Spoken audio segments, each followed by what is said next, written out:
Ladies and gentlemen, hey, hi, how you doing? Welcome back to the channel. Thank you so much for stopping by. Yesterday evening, we actually got a surprise title update in Modern Warfare 3 and Warzone, the 1.35 update. It wasn't too crazy. It was like 5 to 10 gigs depending on your platform and what exactly you have installed, but seeing a title update go live the day after a new season and the launch of Warzone went live definitely was not on the bingo card, right? And with it, we did actually end up getting some new patch notes later on in the evening. And then today, also sort of coinciding with this update, we are seeing the first Resurgence update go live within Warzone as well. So good bit of info to cover here today as we get into it. If you enjoyed the video, do me a favor, drop a like on it. It is always seriously appreciated. And if you're new to the channel, or if you're part of that 50% of viewers watching who are not already subscribed, every single day I got you covered with all things going on in COD. News, updates, patch notes, meta breakdowns. It is all right here, so feel free to hit that sub button and turn on those post notifications. But we're starting here first on the multiplayer and zombie side of things. Warzone also has its separate patch note page, and of course we've got the Thursday, December 7th update with some pretty significant updates here and there. So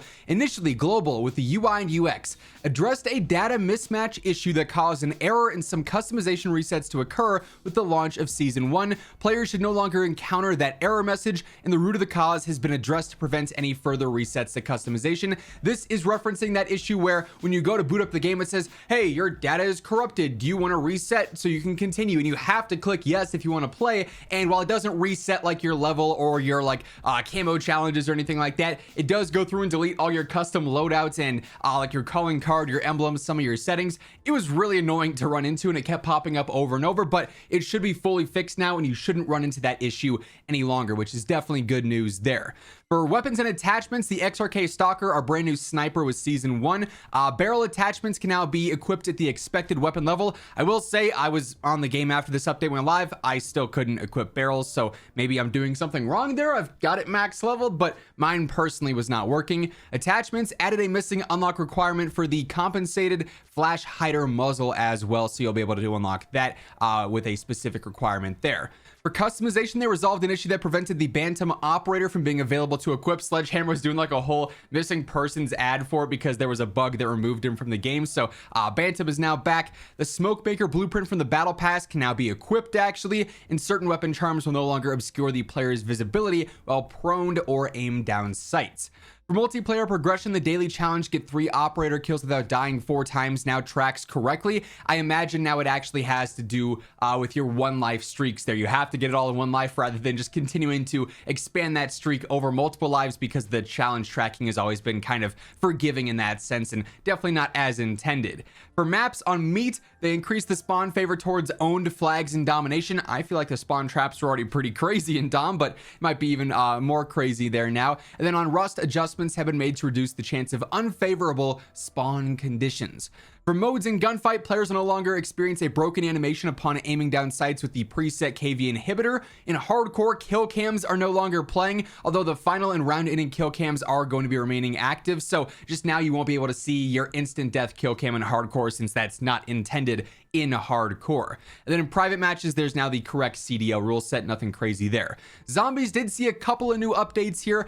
For wonder weapons on the VR11, they addressed an issue that prevented it from zombifying shielded soldiers. For gameplay with the Dark Ether rifts, they addressed an issue with the rift pedestal interaction not appearing for certain players. Then they also fixed an issue where players could see the rift pedestal offerings from other squads. For exfil, all exfils will increase the number of zombies spawned, with the final exfil receiving a significant boost. That's awesome to see. Exfils are going to be a bit more chaotic now. They're already great with like the special spawns. There's a lot of manglers and whatnot, so really good for those camo challenges and just spicing things up in general. Definitely worth spamming here and there if you're looking for some easy kills. For contracts, they increased enemy spawning for Outlast and Raid weapon stash, even though they just nerfed it with season 1.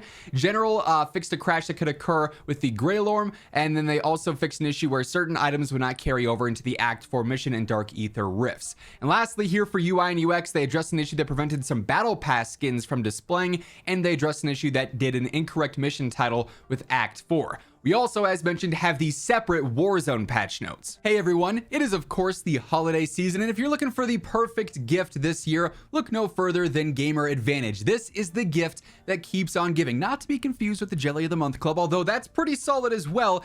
Gamer Advantage is where it's at. Of course, you guys see me wearing the frames in every single face cam video. They are without a doubt the most important part of my day-to-day setup, because I'm obviously looking at screens all day long, and if you are as well, whether it be gaming, working, doing school, whatever the case is, these are game changers. They're going to help you sleep better at night, reduce headaches and eye strain, and all month long, everything on the GA site is discounted by 25%, and code WhosImmortal stacks on top of that for a 35% off discount for all of December. So quite literally the perfect time to pick up a pair, whether it be for yourself or some friends or some family for the holidays. If you're interested, the link will be down in the description below. So we do have a decent amount here as well with the December 7th update. They do sort of go over some of the global things yet again with the reset error message, and then the XRK sniper getting its barrel attachments and the compensator there. We also have some new customization stuff that was listed in the global with the Bantam operator, smoke maker, so on and so forth.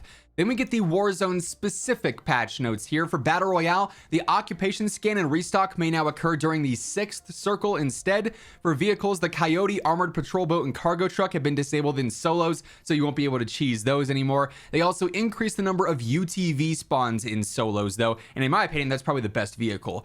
For loot, the Wasp Stinger has been removed from the ground loot, so you won't be able to find that for the time being. No word on if that's going to be coming back in the future or what, but as of right now, that is out of the loot pool. There's also several bug fixes here. They fixed an issue causing the amount of cash lost on death to not appear in plunder, an issue with the kill cam appearing blurred, an issue causing the flex perk to be known as faculty on the menu, several issues related to incorrect or inaccurate text for challenges, fixed various lighting issues with menu items and animations, an issue with stronghold neutralization while another squad was present. It was basically just taking away your stronghold even if you won it before you went away from it. They fixed an issue related to the maximum number of vehicles that could spawn in Urzikstan, an issue with the ADS animation on the Stinger. That's probably why it was removed from ground loot, I would imagine. Then also they fixed an issue preventing audio notification when using UAVs in Battle Royale, so you wouldn't get that friendly UAV overhead, enemy UAV overhead, so on and so forth. So handful of bug fixes and whatnot there. Definitely surprising though that we did see a full-on title update just one day after a major seasonal update. Obviously though, did end up fixing a handful of useful things there, making the game a little bit more playable and not as broken in certain areas. Far from perfect still. I imagine that throughout the weekend, potentially and early into next week, we're going to see even more patch notes and even more updates go live as well though. But then as mentioned, today we're also getting the very first Resurgence update. So for the first 48 hours of Warzone being out, that was meant exclusively just for Urzikstan gameplay. And now today we're seeing the reintroduction of Vondel and Ashika. So as of today, going through December 13th, we do now have a brand new playlist update live. So for Battle Royale, as they said, it's going to be all squad sizes the entire season. So Urzikstan BR has solos, duos, trios, and quads, and that's not changing for the next 60 some days. For Resurgence, if you want to play Urzikstan POI rotation, it's only going to be quads for that. And then if you want to play Resurgence on Vondel or Ashika, it's going to be map rotation, so every 15 minutes or whatever you'll be switching maps, and it's just solos, duos, and trios for that. I'm not going to lie, I'm a little bummed there's no quads for Vondel and Ashika. I'm really excited to try out the new movement updates and all the MW3 guns on Vondel in specific. Not a huge Ashika fan personally, but Vondel in specific, but I also want to play with my quad group, and we can't do that for now. So that's a little bit of a bummer. We'll have to see if maybe they adjust that over the weekend. Sometimes they have in the past. Then also we do have plunder quads on Urzikstan as well, all the way through the 13th. Then we'll see a new playlist update go live. So the first Resurgence update is now back in Warzone, and we got Vondel and Ashika gameplay to experience in a very different light with all of the MW3 upgrades with this integration. But that being said, that is going to wrap things up. If you enjoyed the video, do me a favor, drop a like on it, would be really appreciated. And if you're new here, you want to guarantee that every single day you are up to date with news, updates, patch notes, meta breakdowns, literally everything going on in COD. Be sure to hit that subscribe button on your way out. But once again, thank you so much for tuning in, and until next time, take it easy, have an awesome rest of your day, and I'll catch you later. Peace out.